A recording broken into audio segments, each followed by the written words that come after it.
안녕하세요. 반갑습니다. 한석헌입니다. 이번 시간에도 존 맥스웰 리더십 불변의 법칙을 한번 읽어보겠습니다. 그 전에 제가 최근에 생각하고 있는 이 네트워크 마케팅 사업에 관한 저의 한 가지 생각 한번 말씀드려 볼게요. 저는 지금 현재 나이가 50이 됐습니다. 제가 27살 때 처음 네트워크 마케팅 사업의 비전을 보고 첫 회사에서 정말 3년 동안 너무 재밌게 사업을 했어요. 너무 훌륭하신 업라인 두 분을 아주 운 좋게 잘 만났기 때문에 그 두 분에게서 네트워크 마케팅 사업의 조직을 만드는 방법을 수개월 동안 너무 친절하게 잘 가르쳐 주셨고 정확하게 저희들은 배웠고, 그렇게 해서 1년 반이 됐을 때 1,000만 원, 2,000만 원 이상의 월 수입을 가져갔었고, 매주 라인 미팅 하는 파트너님들의 인원수도 100명, 150명, 180명까지 1년 반이 됐을 때는 그렇게 인원이 계속 늘어났습니다. 그리고 여러 센터에 30명, 40명씩 매일 출근을 하는 그런 부업자, 전업자 파트너님들도 100명, 150명 이상 계속 늘어났었고요. 한 달이면은 5억, 10억의 매출을 생길 정도로 그렇게 첫 회사에서 정말 재밌게 사업을 했습니다. 새벽에도 잠이 오지 않고요. 이렇게 밥을 안 먹어도 배가 고프지도 않고, 정말 사업을 정말 신나게 재밌게 저희들은 센터에서 이렇게 항상 저녁에 퇴근할 때는 20명이 전부 다 테이블에 앉아서 3분 스피치로 하루를 마무리하고 또 각오를 선언하고, 그렇게 정말 재밌게 3년 정도를 사업을 했는데, 그렇게 정확하게 배운 방법을 가지고 두 번째, 세 번째 회사, 네 번째 회사에서도 계속 파트너의 인원수는 이제 소비자 인원수 말고요, 매일 출근하는 부업자, 사업자의 인원수가 항상 매주 라인 미팅에 100명, 120명 이상 조직을 만들고, 또 수입도 1,000만 원, 2,000만 원 이상의 수입을 항상 가져갔습니다. 지금 이제 애터미는 저한테는 이제 5번째 회사인 거죠. 또 이런 말씀을 드리면은 종종 그러면 그 네 군데 회사에서 그렇게 잘 됐는데 왜 그만뒀나요? 라고 또 물어보시는 분들이 굉장히 많았는데요. 저는 수입이 있다고 해서, 또 파트너들이 있다고 해서, 사업이 잘 된다고 해서 그 사업을 계속 해야 되는 거는 아니라고 생각을 했어요. 일단 저는 네트워크 사업 자체를 아들에게 추천할 수 있기 위해서 결정한 거고, 또 상속을 하고 싶어서 네트워크를 결정을 했는데, 한 1년, 2년 넘어가고 또 직급 달성하고 이제 그러다 보면은 그 문제점이나 한계점을 많이 알게 됩니다. 그리고 결정적으로 노동 수입에 지나지 않았다는 거, 그리고 극소수의 몇 명만 돈을 벌고 엄청나게 많은 피해자를 만들 수밖에 없다는 그런 어떤 죄책감, 그리고 시스템 소득, 경제적 자유, 시간적 자유가 안 만들어진다는 점에서 그런 문제점이 발견되면 저는 아무리 보너스가 계속 나오고 있어도 출근을 딱 중단하고 활동을 안 했던 것 같습니다. 지금도 두 군데 회사에서는 파트너님들이 굉장히 높은 직급까지 올라가셨더라고요. 그래서 상당한 10억 이상, 20억 이상의 수입도 가져가시는 분들도 계시고, 지금도 매출이 뜨고 있고, 지금도 파트너님들은 100명 이상 두 군데 회사에서 사업들을 하고 계세요. 하지만 저는 하지는 않지요. 그래서 저는 이제 그런 이유로 그렇게 경험을 했었고요. 마지막으로 한 가지 최근에 생각하는 것은, 왜 그러면은 5년, 6년, 7년, 8년을 했는데도 인원이 늘지 않고 딱 한계에 부딪히고 수입이 더 이상 늘지 않고, 또 파트너님들도 2년, 3년, 4년이 됐는데 왜 100만 원 정도밖에 벌지 못하는 걸까? 이러한 문제에 부딪힌 사업자님들이 이 네트워크 업계에는 굉장히 많이 있거든요. 이 올바른 방법, 한마디로 말하면은 일반 우리 사회에서 대단한 자영업으로 가게를 2개, 3개, 4개, 5개, 6개, 7개를 운영하시고 막 월 1억씩 버시던 분들, 그리고 영업 회사에서 막 판매왕 영업왕을 막 5년 연속, 10년 연속 하셨던 분들, 이런 분들이 네트워크 마케팅에서 거의 대부분 다 실패했거든요. 한 1, 2, 3년까지는 잘해요. 그리고 또 파트너도 한 2, 30명까지는 정말 능력 뛰어나신 분들은 그냥 조직을 만들어버리거든요. 근데 30명 이상이 넘어가질 않아요. 이렇게 대단한 능력을 갖고 있는 분들이 이제 벽에 부딪혀서 결국에는 수많은 파트너들을 피해자를 만들고 죄책감으로 그만두시는 분들도 있고, 또 그냥 모른 척하고, 그래도 30명을 만들었기 때문에 수입이 그래도 1,000, 2천만 원 정도 나오거든요. 그거라도 계속 끝까지 5년, 10년 동안 돈을 벌자라고 하시면서 계속 하시는 분도 있고, 성격이 이렇게 두 가지로 나뉘어지는데요. 근데 중요한 거는 그 한계에 부딪혔고 문제에 부딪혔다면 그 문제점을 좀 잘 지혜롭게 해결을 한다면 그 20, 30명의 파트너에서 딱 중단되고 1,000만 원 수입에서 딱 중단된 그 사업의 한계를 지혜롭게 극복할 수 있는 방법이 충분히 있거든요. 한마디로 말하면은 그 방법이 뭡니까? 이렇게 물어본다면 저는 한마디로 말하면 저는 왜 파트너가 100명, 180명까지 늘어나고 매출이 5억, 10억, 20억까지 계속 늘어났을까요? 그거는 제 능력이 아니었어요.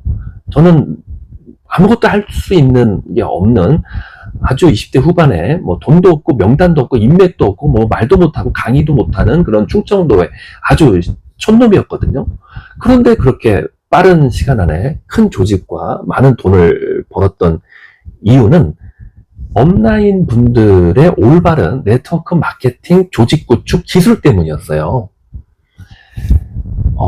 이제 매장을 막 5개, 10개 운영하는 방식으로 네트워크를 하면 절대 안 되고요. 그리고 영업회사에서 막 10년 연속 뭐 3억 연봉 계속 유지하셨던 분들, 이런 방식으로 또 해서도 안 되고요.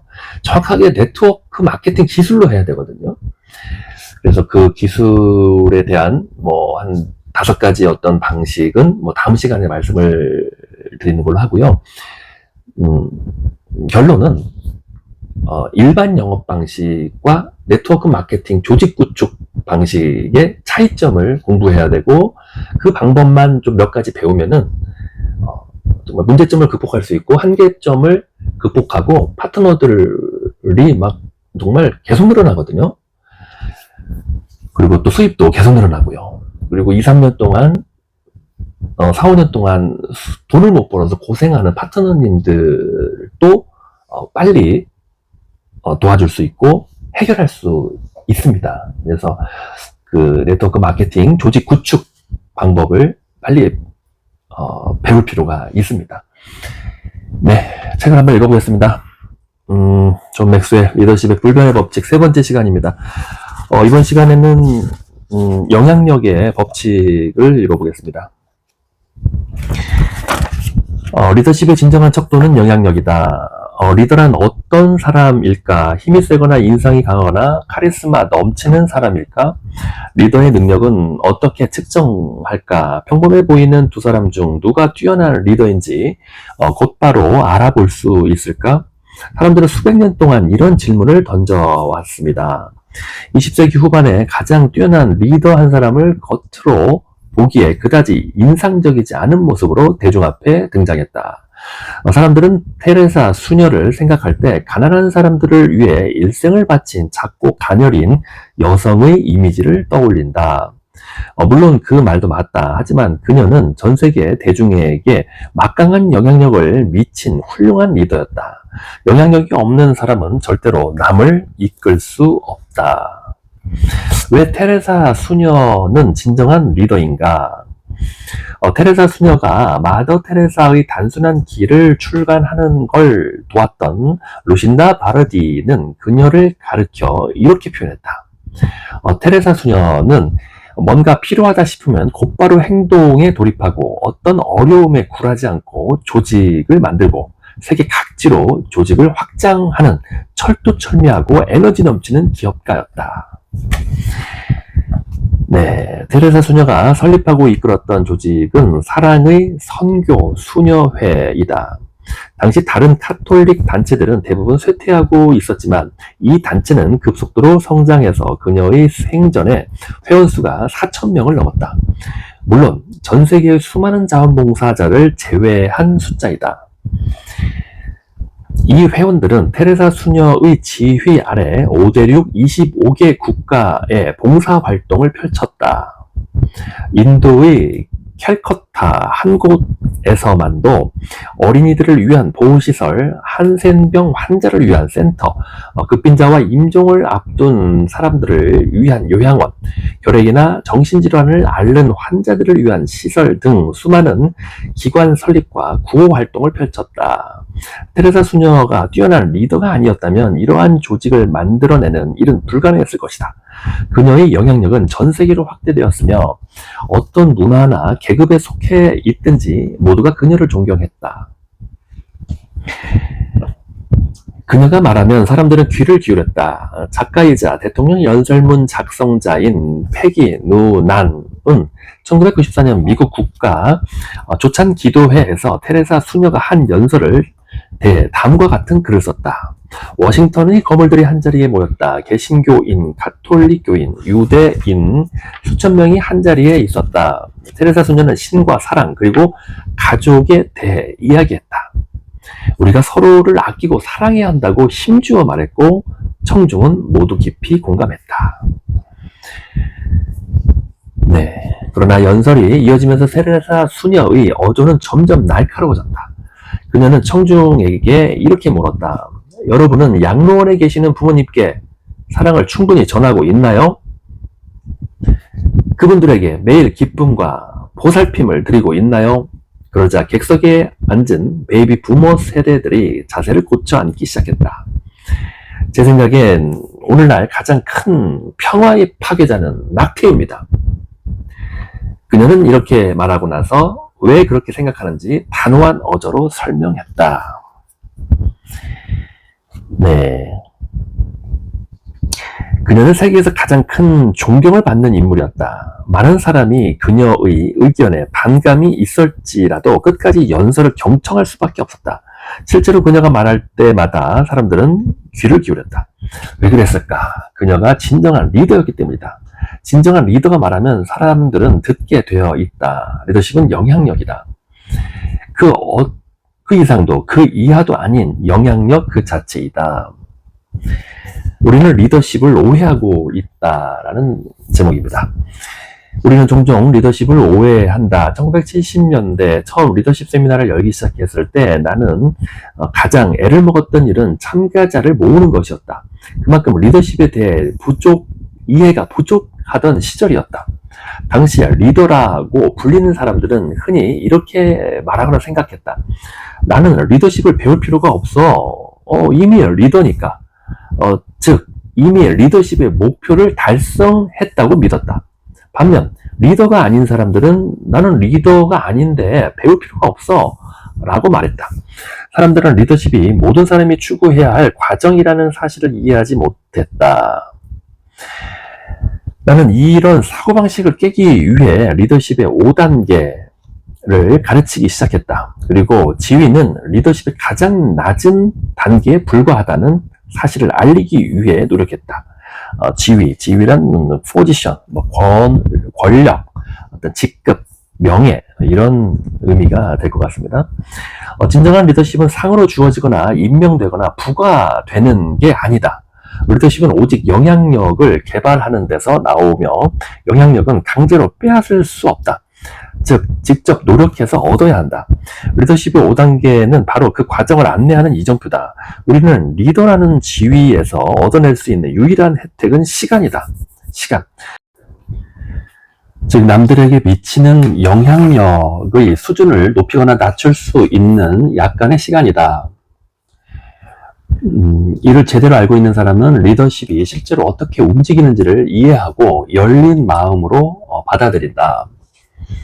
오늘날 사람들의 리더십을 여러모로 오해하고 있다. 리더십이 곧 영향력이라는 내 말에 영향력과 유명세를 혼동하는 것이다. 누구나 텔레비전, 음악, 영화 등을 통해 유명인이 될 수 있다. 소셜미디어에서 팔로워 수백만 명을 끌어모으거나 게시물에 수천 개의 좋아요가 달리기도 할 수 있다. 하지만 그렇다고 해서 리더가 되는 것은 아니다. 유명해지는 일과 리더가 되는 일은 다르다. 사람들은 사회적 영향력을 지닌 인사들에게 깊은 흥미를 보인다. 하지만 그 인사들의 영향을 받은 사람들이 실제로 행동을 바꾸거나 실천하지 않는다면 그런 영향력은 리더십이라 부를 수 없다. 다시 한번 강조하지만 리더십은 영향력이다. 그 이상도 그 이하도 아니다. 네, 리더십에 대한 잘못된 인식, 대표적인 5가지를 한번 소개해 보겠습니다. 1번, 리더십은 관리이다. 리더십에 대해 잘못 이해하고 있는 대표적인 인식 중 하나가 사람들을 이끄는 일이 곧 관리를 의미한다는 것이다. 수십 년 전까지만 해도 리더십에 대해 썼다고 주장한 책이 실제로 관리를 다룬 책이었던 경우가 종종 있었다. 분명하게 말하지만 리더십은 사람들에게 영향력을 발휘해 리더를 따르게 만드는 힘이다. 하지만 관리는 시스템과 프로세스를 유지하는 일이다. 크라이슬러의 회장이자 CEO였던 리 아이아코카는 이런 냉소적인 말을 남겼다. 때로는 최고의 관리자조차 큰 개를 끌고 가는 어린아이처럼 행동한다. 개가 어디로 가고 싶어 하는지 알 때까지 기다리다가 비로소 데려가는 것이다. 어떤 사람이 리더인지 관리자인지 파악하려면 먼저 그 사람에게 변화를 주도할 능력이 있는지 알아야 한다. 관리자는 기존의 방향을 유지할 수 있지만 바꾸지는 못한다. 시스템과 프로세스로 할 수 있는 일은 거기까지다. 사람들을 새로운 방향으로 움직이려면 영향력이 필요하다. 2번, 리더는 기업가이다. 사람들은 기업가가 모두 리더라고 생각한다. 하지만 모두가 그렇지는 않다. 기업가는 사회의 기회를 찾고 발굴하는 일에 능하다. 사람들의 욕구를 파악하고 거기에서 수익을 내는 방법을 잘 알고 있다. 하지만 모든 기업가가 사람들을 잘 이끌고 관계에 능숙한 것은 아니다. 그래서 많은 기업가가 그런 뛰어난 사람으로 파트너를 맺으려고 한다. 사람들에게 영향을 미치지 못한다면 이끌 수도 없기 때문이다. 리더십은 지식이다. 프랜시스 베이커는 아는 것이 힘이다 라는 말을 남겼다. 리더십의 본질은 힘이라고 믿는 사람들은 풍부한 지식과 높은 지적 능력을 지닌 이가 리더라고 생각한다. 하지만 꼭 그렇지는 않다. 유명 대학을 방문해서 우수한 두뇌의 과학자나 철학자를 만나보라. 지적 수준과 능력은 말할 수도 없이 뛰어나지만 사람들을 이끄는 능력은 극히 형편없는 경우가 대부분이다. 지적 능력이나 교육 수준이 리더십과 동의어는 아니다. 4번, 리더는 개척자이다. 또 다른 오해 중 대중 앞에 먼저 나서는 사람이 리더라고 라는 생각이다. 사람이 리더라는 생각이다. 하지만 어떤 일을 최초로 해냈다고 해서 남들을 이끌 수는 없다. 에드먼드 힐러리는 인류 역사상 처음으로 에베레스트 산의 정상에 올랐다. 그가 역사적 등정에 성공한 1953년 이후 수많은 사람이 그의 뒤를 따라 똑같은 위협을 이루기 위해 길을 나섰다. 그렇지만 힐러리는 리더가 아니었다. 심지어 에베레스트 산 정상에 올랐을 때도 그는 등반대의 공식 대장이 아니었다. 등반 대장은 존 헌트였다. 힐러리가 1958년 남극 탐험대의 일원으로 남극을 탐사했을 때도 탐험대의 리더는 비비언 푹스였다. 리더는 사람들 앞에 나서기만 해서는 될 수 없다. 사람들이 자발적으로 그 뒤를 따라 조직의 비전에 동참하도록 해야 한다. 사회적 트렌드를 선도하는 일과 사람들을 선도하는 일은 같지 않다. 5번, 리더십은 지위이다. 앞서도 말했지만 리더십에 관한 가장 큰 오해는 리더십이 지위에 근거한다는 생각이다. 분명히 말하지만 사실이 아니다. 혹시 나쁜 상사를 따르기를 거부한 적이 있는가? 팀이나 위원회에서 리더의 역할을 맡았을 때 사람들이 따르지 않은 적이 있는가? 그런 경험이 있다면 지위가 사람을 리더로 만들어주지 않는다는 사실을 잘 알 것이다. 지위는 리더가 될 기회를 제공할 뿐이다. 스탠리 허프티는 이렇게 말했다. 지위가 리더를 만드는 것이 아니라 리더가 지위를 만든다. 영향력을 리더십의 증거이다. 음, 네, 진정한 리더를 골라내는 일이 이보다 힘들다. 네. 네, 이번 시간에는 여기까지 읽겠습니다. 네, 감사합니다.